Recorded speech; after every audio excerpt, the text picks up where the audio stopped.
Salve, salve, meus amigos, professor Kleber Pinho, vamos lá. Vou fazer uma... Você até assusta, professor, que bagunça que é essa? Não, é que eu fiz aqui a evolução internacional dos direitos da criança e adolescente. Esse PDF, essa foto aqui eu falando para vocês, tá? Aí fica em PDF, você vai poder acompanhar certinho. Às vezes não dá para enxergar aqui, mas eu vou te mandar certinho aí o PDF para você acompanhar o PDF com a foto, né? Você acompanhar essa evolução. Eu prefiro fazer em linha do tempo, porque eu consigo visualizar melhor, né?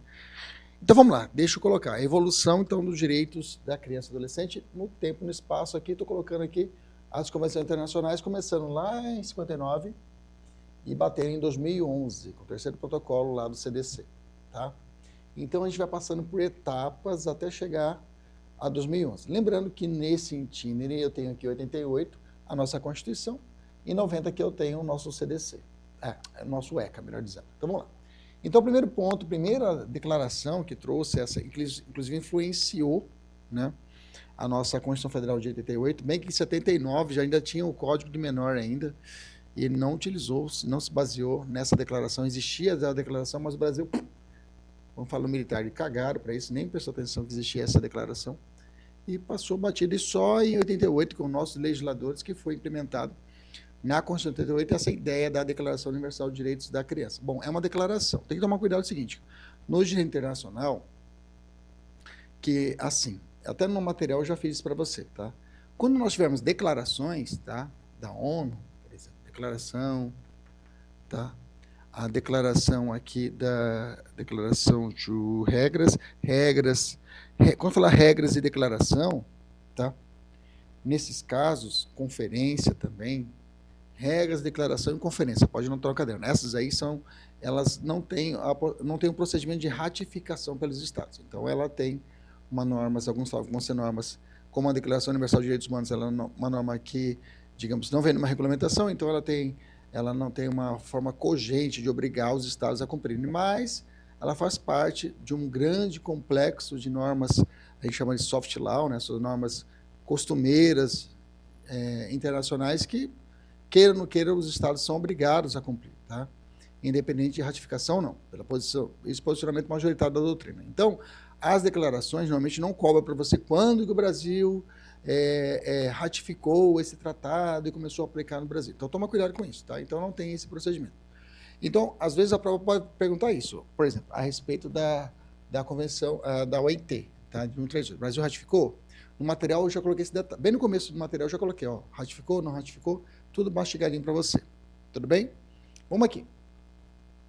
Basicamente o Brasil ratificou todos, menos lá o protocolo de 2011, que o Brasil ainda não ratificou. O resto, tudo já ratificou. Bom, falando na Declaração Universal de Direitos da Criança, então adotado pela Assembleia Geral da ONU, ela traz ali 10 princípios, são 10 artigos e vai rotulando ali os 10 princípios. Dentre eles, o que é importante nós sabemos, tá? A universalização. Então não tem mais uma limitação. Aqui, como todo, a declaração, vamos ver a Declaração Universal de Direitos Humanos, é abrangente, aplicada a todos, independente de raça, cor, credo, dignação, etnia, tudo, tá? Então, para a criança aqui, a universalização mesmo. Então, desde o nascimento, ela faz uma ideia da teoria natalista, né? Desde o nascimento, ela nasce com esses direitos já estabelecidos. O trabalho, eu já vi questão perguntando se tem previdência social na declaração. Sim, tá? Explicitamente previdência social, direito à criança e ao adolescente, previdência social. E ele fala que quem é a proteção dessa declaração? Todos menores de 18 anos, tá? Todo mundo tem direito. Não faz distinção de criança e adolescente. Proteção ao tratamento e educação à criança, incapacitada física e mental, tá? Ela coloca claramente isso na declaração. Então, tem uma proteção especial, ou tratamento ou educação para criança que tem incapacidade física, mental ou social, tá? O social também está ali incluso. O que mais? Salvo situações excepcionais, essa aqui é boa, já vi cair. Ela pergunta se tem alguma oportunidade da criança ser afastada, criança de tenra idade, né? Criança muito pequena, de poucos anos de vida. Ela pode ficar afastada da mãe? Sim, em situações excepcionais, tá? Então, não é assim, a declaração falou que em nenhuma hipótese a criança de tenra idade poderá ser afastada da mãe. Certo ou errado? Errado, tá? A declaração falou que em situações excepcionais é possível. Beleza? Toma cuidado com isso. Primeira a receber socorro, também tem isso, tá? A declaração fala que, dentre as situações, a primeira a receber socorro será a criança. Beleza? Isso foi a declaração. Depois nós temos a OIT em 73, a OIT que trata, a OIT é a Organização Internacional do Trabalho, que começou, ela foi criada em 1917, e aí nesse caso eu tenho ali junto 17 e 19, 17 ou 19, se não me engano, né? 17 foi a Convenção Mexicana, eu acho que 19 já veio a Convenção de Weimar, né? Eu acho que coincidiu 19 com a OIT, mas tudo bem. E a idade mínima ali trouxe a idade mínima para o trabalho. Toma cuidado aqui, tá? Ela estabeleceu assim, 15 anos é o patamar. Em países não desenvolvidos, 14. Brasil, né? Brasil, então, nós temos na nossa Constituição falou que a idade mínima de trabalho é 14 anos, como aprendiz, mas estabeleceu a idade mínima. Desce. Ele falou que é possível também em trabalhos leves, a própria declaração, a própria convenção da OIT, tá? Disse que em trabalhos leves é possível 13 anos. Aqui no Brasil não é proibido, tá? Mínimo no Brasil é 14 anos, para baixo não pode. Tudo bem? É trabalho ilícito para baixo, tá? Beleza? Bacana. Isso. Em 1980, nós tivemos como legislação a Convenção de Aspectos Civis e Sequestro, também chamada de Convenção de Haia, né? A Convenção de Haia tem duas, essa daqui, que vai falar sobre a adoção e sequestro, tá? As duas são feitas em Haia, tá? Mas a convenção que tem aspectos civis e sequestro é essa daqui, tá? Essa convenção de aspectos civis contra o sequestro internacional, toma cuidado. Ela não trata de direito penal, tá? Ela trata de aspectos civis. Então, não vai trazer crimes, punição penal. Ela vamos evitar. Vamos evitar essa situação de sequestro, vamos criar situações, tabulações internacionais para que haja essa proteção internacional para essas crianças, para que não haja situações de sequestro internacional, tá? Uma das características clássicas dessa convenção é o princípio do retorno imediato. Deu BO, volta para a cidade de onde estava. Encontrou um país, como é a convenção, tem que estar, o país tem que estar ratificado a convenção para aplicação das regras da Convenção Internacional. Tá? Essa aqui tem que ter ratificação dos países para que haja essa retorno imediato, para que a convenção seja aplicada. Brasil e Portugal, a criança está em irregular, manda para cá. Tem situações que eu não mando de imediato, aí tá, toma cuidado. Por exemplo, se caso a pessoa falou, essa pessoa no Brasil está pedindo essa criança que está aqui em Portugal, só que essa pessoa está pedindo no Brasil não tem a situação realmente, não tem a tutela, não tem a guarda, não tem legitimamente o direito, então eu não vou mandar essa criança para aí. Ou, segundo a hipótese, que eu não mando a criança de volta, um retorno imediato, situação de grave risco à criança. Tá? Então, assim, a própria convenção fala, em duas situações, não manda a criança de imediato. Primeiro, quem está pedindo não é legitimado. Segundo, se tiver um risco grave à criança. Beleza? Andando. Em 85, nós tivemos aí a primeira regra, tá? De questão de encarceramento, tá? A ideia de encarceramento. Só tomar cuidado, tá? O que trata da criança e adolescente são 3 regras. Beijing, Havana e Riad. Repito, 3 regras ou diretrizes tratam de proteção da criança e adolescente no cumprimento de pena, administração da justiça, tá? São 3. Beijing, Havana e Riad. Cuidado. Regras de Mandela, presta atenção, pode anotar no cantinho aí. Regras de Mandela e regras de Tóquio é para adulto, tá? Regras de Mandela é para cumprimento de pena e para o adulto, regras de Mandela, e regras de Tóquio é para medidas alternativas. Mas é para adulto. Tudo bem? Não confunda. Então, para a criança, criança e adolescente, eu tenho regras de Beijing, que vai tratar da administração juvenil, tá? Da justiça justa, tá? Reabilitação, tá? Agora, a Havana vai tratar dos padrões mínimos no cárcere, tá? Aqui é a administração da justiça, o processo judicial em si. Aqui vai ser o quê? Padrões mínimos lá no cárcere. E aqui em Riad é prevenção. Riad é medidas de prevenção para que o cara não cometa crimes. Repetindo. Então digamos, se fosse uma sequência, Riad é prevenção, Beijing é o processo justo e Havana é o sistema já na execução penal. Tudo bem? Padrões mínimos. Tranquilo? Maravilha.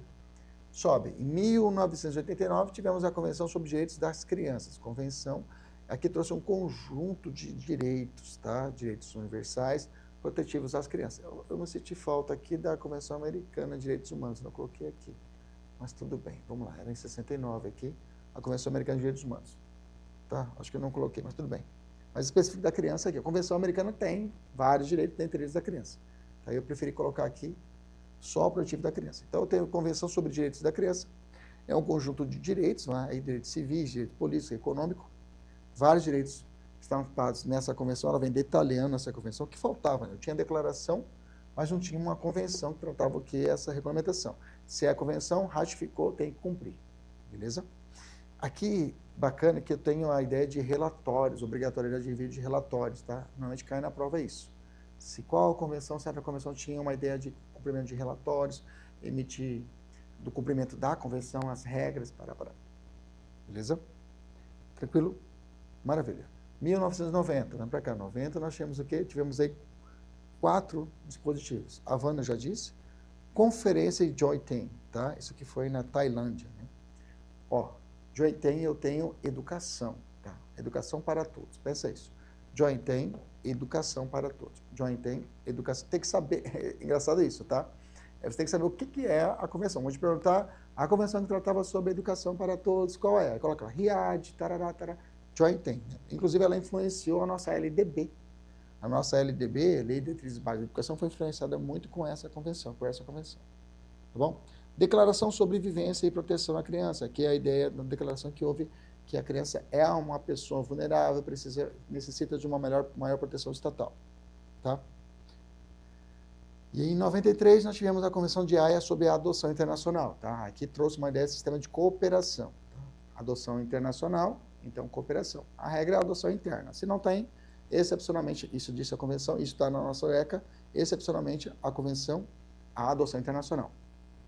Inclusive, nosso ECA é a sequência é adoção interna, adoção aqui no Brasil. Segundo, adoção internacional. E a adoção internacional dando preferência para brasileiro lá fora do país. E terceiro, aí sim, uma adoção estrangeira. Tá? Fala adoção internacional, uma adoção estrangeira, que é um termo correto. Tudo bem? Em 99, nós tivemos aqui o artigo, a OIT 182, que trouxe, essa que cai muito, tá? As piores formas de trabalho, tá? Criança e adolescente, tá? E eu tenho esse artigo, tá? Dentro dessa convenção, o mais perigoso dele é o artigo 3º. Eu vou fazer questão de ler esse artigo 3º, que é muito cobrado em prova. Vamos lá. Diz assim a Convenção 83. Deixa eu achar aqui. Para efeitos da presente convenção, a expressão piores formas de trabalho infantil abrange toda a forma de escravidão, ou práticas análogas à escravidão, tais como venda e tráfico de crianças, a servidão por dívidas, a condição de servo e o trabalho forçado obrigatório, inclusive o recrutamento forçado obrigatório de crianças para serem utilizadas em conflito armados. B. A utilização, o recrutamento ou oferta de crianças para prostituição, produção pornográfica ou atuações pornográficas. C. A utilização, recrutamento ou oferta de crianças para a realização de atividades ilícitas, em particular a produção e o tráfico de entorpecentes. D. Trabalho que, por sua natureza ou pelas condições que é realizado, é suscetível de prejudicar a saúde, a segurança ou moral das crianças. Então, olha lá, guerra, prostituição, tráfico, tá? Então, essas são raízes aí que são considerados trabalhos, piores formas de trabalho, tá? Pior forma de trabalho infantil e a sua imediata eliminação, tá? Perigoso isso daqui. E aí, em 2000, tivemos protocolo à Convenção de Direitos da Criança, tá? A Convenção de Direitos da Criança, essa convenção aqui, teve 3 protocolos dela, tá? Que também são tratados, tá? São protocolos que tratavam, a primeira, a respeito de situações de conflito, né? De conflito armado, como deve se proceder, é um protocolo que foi admitido em 2000, tá? Depois eu tenho um protocolo que trata de combate à prostituição, e eu tenho o último complementar, o último protocolo, que foi em 2011, que também está vinculado ao CDC, tá? Ao CDC, que trata dessas situações de comunicação, tá? Comunicação, se fala situações entre os países, esses relatórios de um país para o outro que tenha admitido a convenção, porque como convenção, o Brasil tinha que ratificar e o Brasil ratificou. Tudo bem? Beleza? Bom, é isso aí, tá? Eu fiz um cenário bacaninha de toda a estrutura. Eu digo a vocês, ajuda bastante. Quando você tem aquela revisão rápida, você consegue fazer, tá? Agora depois, ir para o nosso material e fazer os nossos exercícios. Um abraço, até mais, tchau, tchau.